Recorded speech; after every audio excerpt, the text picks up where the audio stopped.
টেকনাফে বিপুল পরিমাণ ইয়াবাসহ একজন মাদক পাচারকারী আটক করেছে কোস্টগার্ড। রোববার ৯ নভেম্বর বিকেল ৪টার দিকে গোপন সংবাদের ভিত্তিতে টেকনাফ থানার কেরুনতলী এলাকায় অভিযান চালায় কোস্টগার্ড স্টেশন টেকনাফের সদস্যরা।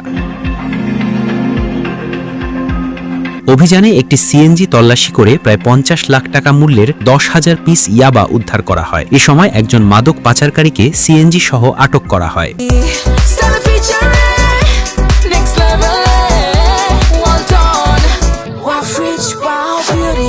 সোমবার ১০ নভেম্বর সকালে কোস্টগার্ডের মিডিয়া কর্মকর্তা লেফটেন্যান্ট কমান্ডার সিয়াম উল হক বিষয়টি নিশ্চিত করেন।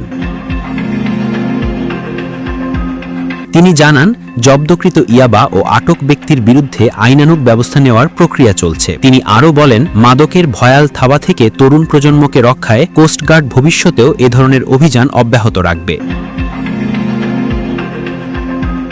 নিউজ ডেস্ক, আজকের খবর 24 বিডি।